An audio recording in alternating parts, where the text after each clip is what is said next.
This is Flash Fiction Friday, episode 76, Dream Inc., by H.E. Grahame, read by John Grundvig. I coughed and gasped, short of breath, as I leaned against the stone wall to my left. The translation had not gone smoothly. It was unusual. I had made the jump so many times in the past several years, and only experienced instability in my apprentice days.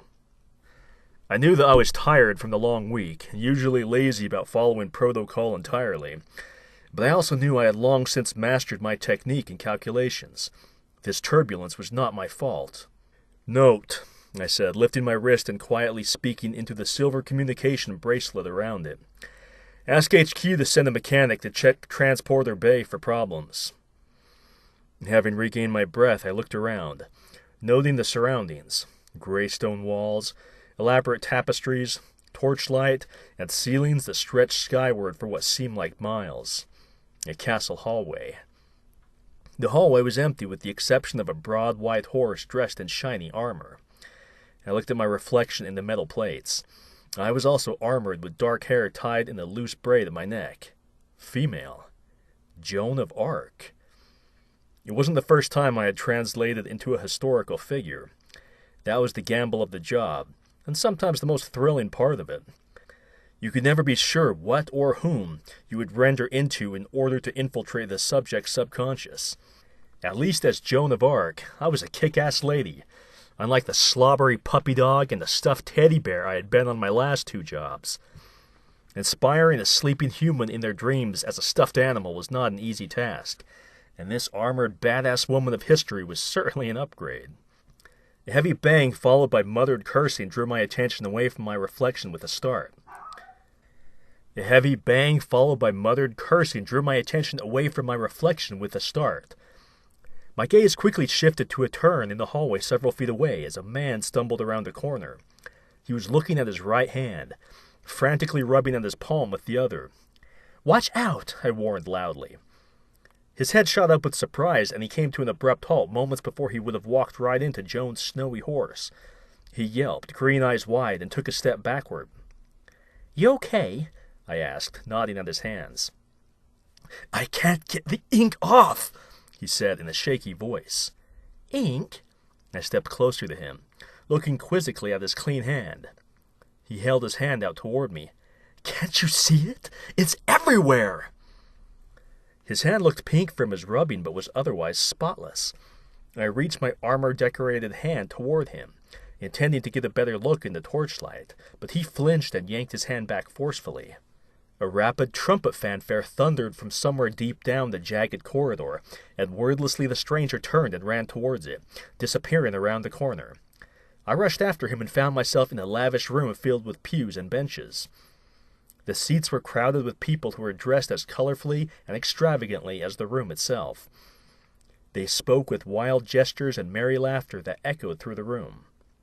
Or at least it would have echoed if the room had not been completely silent. I could see them talking. I could see their cheers and excitement, but I could not hear a sound. "Where are you?" I said aloud, curious if my voice would be swallowed by the silence too, but it rang out clearly. I spotted the man from before, still trying to rub the inky marks from his skin near a large window, and promptly joined him, looking out of the busy modern street that hustled and bustled below. Tall metal skyscrapers reached for the clouds, as rivers of cars and commuters spilled across the pavement. The sterile garnishments of contemporary design contrasted starkly with the antiquated motif of brocade and lace that choked the bright castle room. An unexpected beeping sound shattered the quiet room, its urgent tempo punctuating the muted room like a time bomb. Something wasn't right about this. "Why is it so quiet?" I whispered. The man studied my face curiously for a moment, then opened his mouth as if he were going to answer, but his reply was drowned by a monstrous boom as a ball of fire exploded near the front of the pews. In that same instant, the volume of the overflowing room flooded back, only they were no longer laughing and cheering. They were screaming in terror. Several more balls of fire erupted, submerging everything in flame while the bleeding, beeping tempo continued to orchestrate the fevered, ashy dissonance. The room overflowed with sweltering holocaust and hysteria as a stampede cascaded toward the single small door. The clamor was deafening now, with agonizing screams and panicked wailing. I had never heard anything so loud in my life. "What is happening?" I shouted into the wall of sound. "This isn't supposed to be a nightmare. I work in dreams. Nightmares are not my division." I looked at the man. He had stopped kneading at the invisible ink on his skin and stood strangely still and oddly calm. His eyes were fixated on my wrist. The band was frantically pulsing with a green light that matched the steady beeping. I finally realized there was a bigger problem than his bureaucratic mix-up. The man wasn't breathing. It wasn't just this ink dream version of him, but also the real in-bed asleep version of him. That was something that wasn't even allowed when translating into nightmares. My communication device was screaming over the flames and noise because he was dying, and he wasn't supposed to be. I grabbed the man's thin shoulders, shaking him roughly. His eyes were blank and unfocused. "Wake up!" I screamed. "You've got to wake up!" I shook him again. I glanced at the window, wondering if he needed air free of smoke, and gasped, seeing my reflection. Joan of Arc was gone. The window reflected me, thick brown hair loose across my back and shoulders, and tired blue eyes. Everything about this dream was against protocol. The subjects weren't supposed to see us. We were supposed to be shrouded in our translated form at all times. I looked back at him and shook him hard again. "Wake up! You have to wake up! You have to breathe!"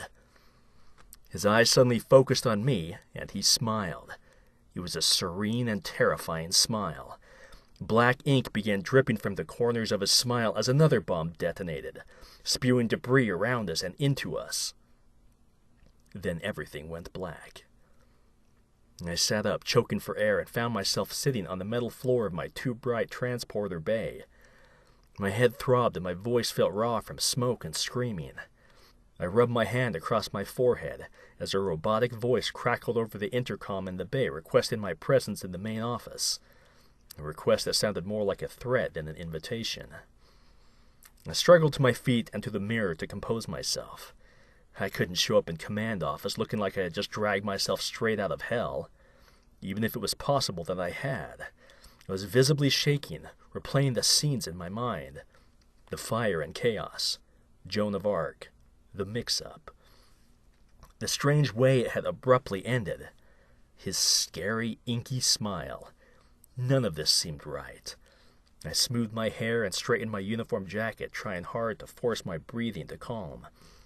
I fumbled with my communication bracelet to log out of the current program and check the data from the dream, but as I navigated the familiar interface, I was startled to find that the dream had been terminated by an override, and that it and my hand were both covered with black ink. Thanks for listening.